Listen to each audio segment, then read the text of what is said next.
So here we are, the morning after, the night before. I had a chance to have a look and dissect the Wardley Parker fight, which was a great fight, don't get me wrong. It was really entertaining, really good. I really enjoyed it. But we can't we can't talk about this fight without talking about the elephant in the living room. And the fact of the matter is, was the fight stopped prematurely, in my opinion and the opinion of several people who watch these videos and the people of most boxing fans universally? Yes, it was. Do we have a problem with the fact that I done a live watch along last night, and not only did I say, but people in the chat as well, as soon as we see the fighters in the ring, fight hasn't started yet. They're doing the introductions, they're going over the judges, they're going over the people involved, officials. As soon as we see Howard Foster in there, we're all like, uh-oh, I hope he doesn't do anything. And this is a common occurrence with Howard Foster. And I'm someone who's watched, this is me trying to, toot my own horn or anything like that, but I'm someone who's watched boxing for a very, very long time, UK boxing in particular, and you get to know what these officials are like. You really do. And you see inconsistencies with them, and you also see consistencies with them. It has to be said, right?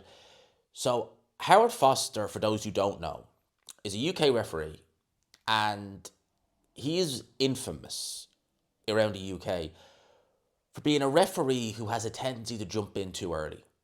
He's made some catastrophic stoppages in his career. Now, there are certain stoppages at a low level, and I don't mean no disrespect, but you're talking domestic level, say British level, that you could maybe say, okay, I don't agree with it.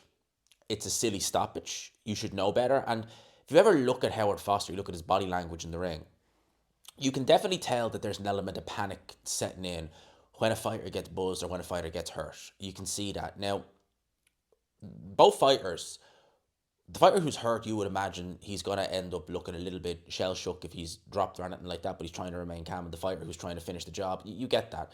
But the referee, being the third man in the ring, he needs to be calm and composed at all times. With Howard Foster, you get the impression with some of the decisions he makes with regard to stoppages, even at a lower level, it's a real spur of the moment, boom, and then it's like, oh crap, did I do that? But that shouldn't be happening. In America and around the world, like, you do see some bad officiating the other way. You see it in Spain, you see it in Russia, places like that, even in America, where it's the counter opposite. They let fights go on too long, or they're making really bizarre decisions, and you're just kind of like, what the hell? What referee? Who the hell gave you your refereeing license? But we're going to Howard Foster, but we need to see consistency. We don't see that with Foster. We see him make sporadic decisions in the spur of the moment, and you're just kind of like, what the hell was that? Now, again, stoppages too early at domestic level, you can look at that and say, it's not ideal, but what's really on the line? Is it a British title fight? In which case, then you'd say maybe let him carry on. But if it's just a domestic squabble or something like that, there's no real title or anything like that, or any implications on the line, you could say it's not ideal, but like realistically, what's the ramifications? But he's done this at world level. He was the referee infamously for the first Carl Froch George Groves fight. Stopped that fight in round 9. A horrible stoppage, one of the worst stoppages I've certainly seen in my time watching boxing. I remember the fight very well. In a fight in which George Groves was winning, he had Carl Froch on the canvas. He had Carl Froch badly hurt at the end of the first round. And although George Groves was shifting a bit of punishment, there was no indication that he was out on his feet. There was no indication that he was in any danger. There was no indication that he was about to get stopped. And Howard Foster jumps in and calls it. And again, people ringside, everyone was like, what the hell is this? That's just one example, right? Now, last night in the fight, this had world title implications in a sense of they were interim titles, they're not full world titles. But it had implications in a sense of the winner was going to then be mandated to fight Alexander Usyk. And Alexander Usyk had given his word that he would fight the winner, and that WBO would be ordering the rematch, and would be ordering the fight to happen immediately once Usyk is done with his 90-day, whatever you want to call it, injury, exemption, etc., etc., etc. So you're looking at this fight early next year, the winner fighting Usyk early next year, which is a big money fight in of itself. It's going to be a pay-per-view wherever it is in the world, whether it's in the UK, whether it's in Poland, whether it's in Saudi Arabia. It's a big money fight. You're fighting the best in the division. You're fighting an all-time great. You're fighting a living legend in Alexander Usyk. World title, all that jazz, right?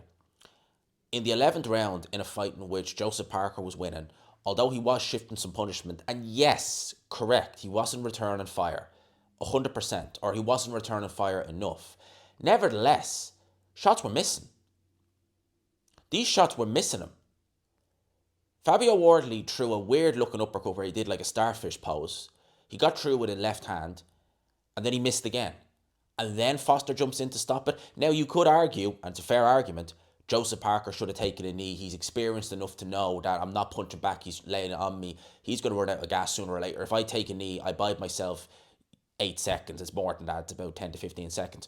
Bide yourself that time, you can regroup. He's not going to be able to go through the gears. It's early in the round. I can get back into this. Yes, you could have. I still think Howard Foster made the wrong decision jumping in and stopping that fight. You've taken a moment away. And the reason why I get so annoyed when it comes to Howard Foster is that he's done that before. But here's the inconsistency with Howard Foster. And I'm pretty sure I've said this about him before in other fights, that he stopped too early. I'm just trying to think of examples of fights he stopped too early. I'm pretty sure he stopped a couple of Conor Benn fights, I'm pretty sure he has, definitely. But Howard Foster, just to give you an example, right? Cast your minds back. February 2021. Boxing was behind closed doors at the time. We were still in the COVID era, right? Josh Warrington was having his first fight back with Matchroom. He had vacated his IBF world title at featherweight rather than face his mandatory Kid Galahad at the time in a rematch. Because the first fight was a stinker, let's be frank. No one wanted to see the rematch. Fair enough. But he vacated that title. And I think he was looking to challenge Kanzu, or whatever his name was at the time. The guy Lee Wood eventually ended up beating. And that stopgap, he fought Mauricio Lara. Fought him behind closed doors. I think it was in the OVO Arena, but it was obviously behind closed doors, all that jazz, right? And going to that fight, no one knew who Lara was. Josh Warrington, firmly the ace side, first fight back with Matchroom. And Josh Warrington, I think it was round 5. Correct me if I'm wrong on that. It was either round 4 or round 5. But Josh Warrington gets dropped very heavily by Mauricio Lara. He's clearly out of it, right? And Mauricio Lara in that round goes on to put a beating, horrendous beating, on Josh Warrington. Horrific. Most referees would have jumped in and stopped it. But the referee for that fight didn't. He was looking, but he didn't. Who was the referee for that fight? Howard Foster. Now, Josh Warrington took a beating. He was dropped, and he was getting hit flush with unanswered punches. My man didn't stop the fight.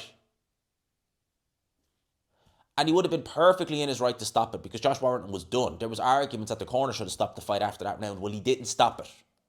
Why? What's the difference between... And that had no implications on the line. There was no world title on the line. There was no world title shot on the line. It had no implications. Man got dropped heavily. He was out on his feet. He was taking unanswered punch after unanswered punch. And Howard Foster didn't stop the fight. What's the difference between that and this? Where's the consistency there? Well, there wasn't. There was no consistency whatsoever with Howard Foster that night in comparison to this. Joseph Parker wasn't getting hit with clean shots. Yeah, he wasn't throwing back, nor was Josh Warrington, but Warrington was taking shots. He looked like he literally, after that 5th round, looked like he'd been beaten black and blue by a guy with a baseball bat. And Howard Foster just let it carry on. And it ultimately ended up with Josh Warrington getting laid out in round 9 in that fight, when it really should have been stopped then and there in the 5th round. But it wasn't. Here's the inconsistency. Where is it? It's not there. And this is happening too much with people like Howard Foster. Ian John Lewis was another example. Ian John Lewis was a better referee, in my opinion, than Howard Foster. Even he had inconsistencies. I remember he did a couple of dodgy stoppages and he let a couple of fights go on much longer than they should have in the case of Shannon Briggs with Vitaly Klitschko. I remember he stopped Enzo Macronelli. I think it was against Oval McKenzie. It was someone. He stopped it bizarrely early. Like, it was ridiculous stoppage. It was completely ridiculous. But these are inconsistencies we're seeing with a lot of these old guard of the British Boxing Board of Control, your Terry O'Connors, your Steve Grays, your Howard Fosters, etc. And something needs to change. I'm sorry, something needs to change, because this is just ridiculous now. Again, Joseph Parker, you can look at him and say he didn't punch back enough and he should have taken a knee, but the shots weren't landing at the end of the day. Yes, Fabio Wardley's opening up. Yes, he's throwing punches, but they're not landing. And a referee jumps in and stops it. And contrast that to 4 years ago, where you have a guy who's been dropped heavily. He's getting hit left, right, and centre with shots. He's the same referee, and he's not jumping in and stopping it. And again, Joe Parker, was it premature, was it not? Mauricio Lara, Josh Warrington, I mean, mate, stop the fight. He's stopped the fight. and he ends up getting knocked out, nearly out cold later in the fight when the referee could have stopped it. Same referee, where's the consistency? It's not there. So I feel the need to do that video just to talk about it, just to talk about the inconsistencies of Howard Foster, because they're there. The fact of the matter is, right, when you see someone like a Steve Gray or Howard Foster announced as the referee, and unfortunately with the British Boxing Board of Control, that's always going to be the case. They're normally going to be the referee in these big time fights. You look at it and you just think, uh-oh. You shouldn't be thinking that as a fan. You know, when you look at fights in America, when you see someone like, I know we had a mayor with Tank Davis in Tank Davis's last fight, when you see someone like a Steve Willis, and you see someone like a Kenny Bayless, I know he's retired now, but when you see guys like I can't remember his name now, but he's a well-known referee. He done, I think he done one of Joshua's fights. I can't remember his name, but Louis Pabon is a good example. He's a good referee. When you see people like this, right? David Fields, that's who I was thinking of. When you see guys like that, you think, all right, good referee. We're going to see consistency. When you see someone like a Howard Foster, you're thinking, uh-oh. You shouldn't be thinking that about a referee, but you do. So I feel the need to do this video and talk about it. Let me know your thoughts in the comment section below. For now, people, I'll leave it there. Hope you enjoyed the video. Smash the like button if you could. Hit subscribe, of course, if you haven't already. Peace.